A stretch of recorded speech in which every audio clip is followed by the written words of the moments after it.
17 minute तक इसरो के वैज्ञानिकों ने दबाया बटन और चंद्रयान 3 ने रच डाला इतिहास। यान के अंदर शामिल की गई है ऐसी आर्टिफिशियल इंटेलिजेंस तकनीक जिसका कमाल देखकर नासा, चीन और यूरोपियन स्पेस एजेंसी ने भी बजाई तालियां। दोस्तों, चंद्रयान 3,40,000 किलोमीटर प्रति घंटे की रफ्तार से लगातार अपने चांद पर फतह पाने के सफर में आगे बढ़ रहा है और हम सभी की नजरें इस अंतरिक्ष यान पर टिकी हुई हैं। इसी बीच इसरो यानी कि इंडियन स्पेस रिसर्च ऑर्गेनाइजेशन ने चंद्रयान 3 को लेकर बड़ी खबर देते हुए बताया है कि उन्होंने एक बार फिर चंद्रयान 3 के क्रायोजेनिक इंजन को फायर कर दिया है, वो भी लगातार 17 मिनट तक, जिससे चंद्रयान 3 को धरती के आखिरी राउंड में घुमाते हुए इसरो के वैज्ञानिकों को इतनी बड़ी कामयाबी हाथ लगी है कि अब वो 1 अगस्त का इंतजार कर रहे हैं। जी हां, 1 अगस्त के दिन इसरो की टीम चंद्रयान 3 के साथ बड़ा मिशन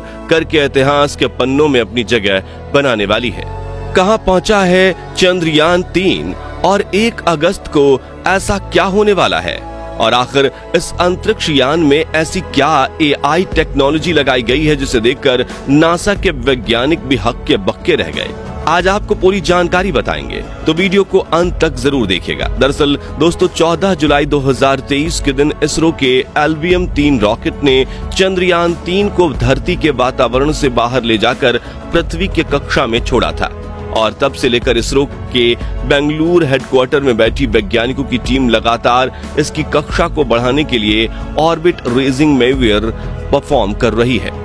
चंद्रयान 3 का सबसे पहला ऑर्बिट रेंजिंग मैन्यूवर 15 जुलाई के दिन किया गया था। तब इस अंतरिक्ष यान के इंजन को ऑन करके इसे 41,762 किलोमीटर इंटू 173 किलोमीटर की कक्षा में छोड़ा गया था, जिसके बाद इसरो के वैज्ञानिकों ने 3 बार और चंद्रयान का ऑर्बिट मैन्यूवरिंग किया था। अब इसरो ने चंद्रयान 3 मिशन की एक और अग्नि परीक्षा को पार कर लिया है। जी हां दोस्तों, 25 जुलाई के दिन इसरो के वैज्ञानिकों ने 1000 सेकंड्स यानी कि करीब 17 मिनट तक चंद्रयान 3 के इंजन को ऑन किया और 5वें ऑर्बिट रेजिंग मैन्यूवर को सफलतापूर्वक पूरा करके इस यान को धरती का 5वां और आखिरी चक्कर लगाने के लिए भेज दिया है। और इस वक्त चंद्रयान 3 दहाड़ मारते हुए 12,07,609 गुने 236 किलोमीटर की ऑर्बिट में पृथ्वी का आखिरी चक्कर लगा रहा है, जिसके बाद इसे लूनर ट्रांसफर ट्रैजेक्टरी में डाल दिया जाएगा और ये चांद की तरफ अपनी लंबी यात्रा पर निकल जाएगा। इस प्रक्रिया में इसरो के वैज्ञानिक चंद्रयान 3 के प्रपल्शन मॉड्यूल के इंजन को पूरी क्षमता के साथ ऑन करके इसे चांद तक पहुंचाने की लंबी दौड़ पर छोड़ देंगे, जिसे लूनर ट्रांसफर ट्रैजेक्टरी कहा जाता है और इस प्रक्रिया को ट्रांसल्यूनर इंजेक्शन कहा जाता है। इसरो ने बताया कि बेंगलुरु में मौजूद ISRO telemetry tracking and command network में बैठे भारतीय वैज्ञानिक अब 1 अगस्त को रात के 12 बजे से 1 बजे के बीच चंद्रयान 3 का इंजन फिर से ऑन करके इस ट्रांसल्यूनर इंजेक्शन को परफॉर्म करने वाले हैं, जिससे चंद्रयान 3 पृथ्वी की गुरुत्वाकर्षण सीमा से निकलकर चांद की तरफ जाने वाले लंबे हाईवे को पकड़ लेगा।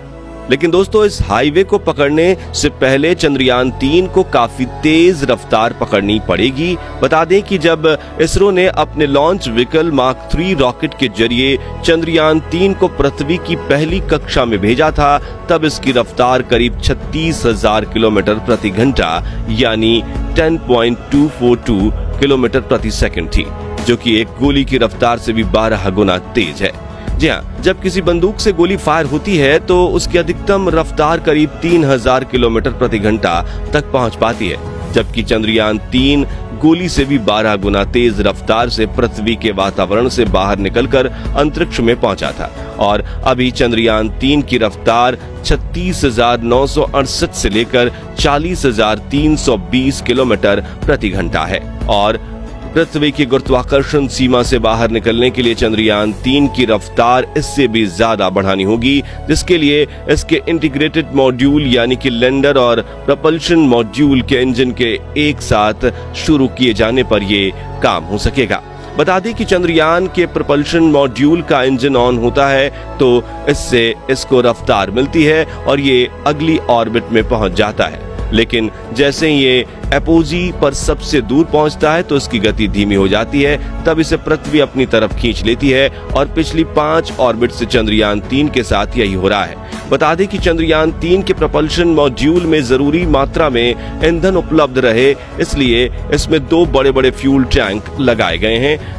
जिसमें अलग अलग तरह के फ्यूल भरे हुए हैं। वहीं चांद पर लैंडिंग के दौरान अपने थ्रस्टर्स को ऑन करके लैंडर मॉड्यूल अपनी रफ्तार को धीमा कर पाए, इसलिए उसमें भी एक पावरफुल इंजन और फ्यूल टैंक को लगाया गया है। 1 अगस्त के दिन चंद्रयान 3 का ट्रांसल्यूनर इंजेक्शन होने के बाद ये अंतरिक्ष यान चांद की तरफ जाने वाले इस हाईवे पर करीब 5 से 6 दिन के लिए सफर करेगा, जिसके बाद लूनर ऑर्बिट इंसर्शन की प्रक्रिया शुरू होगी, जिसमें इसरो के वैज्ञानिक चंद्रयान 3 के इंजन को ऑन करके इसे चांद की गुरुत्वाकर्षण सीमा में धकेल देंगे और जब चांद इसे अपने गुरुत्वाकर्षण में पकड़ लेगा तो ये पृथ्वी की तरह ही अब अंडाकार ट्रेजेक्टरी में चांद के चक्कर लगाना शुरू कर देगा। इसरो के वैज्ञानिकों के लिए यही काम सबसे ज्यादा मुश्किल है, क्योंकि अगर चंद्रयान 3 चांद की कक्षा में प्रवेश करने से चूक गया तो ये 40,000 किलोमीटर प्रति घंटा की रफ्तार से चांद को टाटा बाय बोलकर आगे निकल जाएगा। क्योंकि ऐसा होने से जब तक इसरो के वैज्ञानिक इसे वापस लाने की कोशिश करें तब तक इसका ईंधन ही खत्म हो जाएगा और ये हमेशा के लिए अंतरिक्ष में खो जाएगा। इसलिए वो चाहते हैं कि चंद्रयान 3 बिल्कुल सही जगह पर चांद की कक्षा में एंट्री ले और चांद उसे पकड़ ले, जिसके लिए इसके प्रपल्शन मॉड्यूल में लगे छोटे छोटे इंजन की मदद से इसके इंटीग्रेटेड मॉड्यूल को पूरी तरह से विपरीत दिशा में घुमाया जाएगा ताकि 180 डिग्री का टर्न लेकर चांद की ऑर्बिट को पकड़ने में कामयाब हो जाए। लेकिन दोस्तों, यहाँ आपको ज्यादा फिक्र करने की जरूरत नहीं है, क्योंकि इसरो इस काम में काफी ज्यादा माहिर है। बता दें कि ऑर्बिट इंसर्शन की प्रक्रिया चंद्रमा की सतह से करीब 84,000 किलोमीटर की ऊंचाई पर होगी, जिसके बाद इसरो के वैज्ञानिक लूनर ऑर्बिट मैन्यूवर परफॉर्म करके धीरे धीरे इसकी कक्षा को छोटा करते जाएंगे और आखिर में चंद्रयान 3 का इंटीग्रेटेड मॉड्यूल चांद की 100x100 किलोमीटर की गोलाकार कक्षा में पहुंच जाएगा, जिसके बाद 17 अगस्त के दिन चंद्रयान 3 के विक्रम लैंडर को इसके प्रपल्शन मॉड्यूल से अलग किया जाएगा और उसका इंजन ऑन करके उसे चांद की 100x30 की कक्षा में भेज दिया जाएगा, जहां से वो 23 अगस्त के दिन चांद के करीब 30 किलोमीटर की ऊंचाई पर धीरे धीरे चांद की सतह की तरफ बढ़ने की कोशिश करेगा और आखिर में चंद्रमा के दक्षिणी ध्रुव पर लैंडिंग कर लेगा। दोस्तों, बता दें कि लैंडिंग के आखिरी चरणों के दौरान चंद्रयान 3 के लैंडर की रफ्तार 6,000 किलोमीटर प्रति सेकंड से धीरे धीरे घटाकर 7.2 किलोमीटर प्रति सेकंड यानी 2 मीटर प्रति सेकंड लेकर आई जाएगी, ताकि वो चंद्रमा पर सॉफ्ट लैंडिंग कर सके। अब दोस्तों, बात करें चंद्रयान 3 की उस AI तकनीक की जिसने नासा, चीन और यूरोपियन स्पेस एजेंसी के होश उड़ा दिए हैं, तो बता दें कि इसरो ने चंद्रयान 3 के विक्रम लैंडर और प्रज्ञान रोवर में आर्टिफिशियल इंटेलिजेंस टेक्नोलॉजी का इस्तेमाल किया है और ये एक ऐसी मॉडर्न टेक्नोलॉजी है जो पहले से सिखाई बातों का ध्यान रखते हुए रोबोट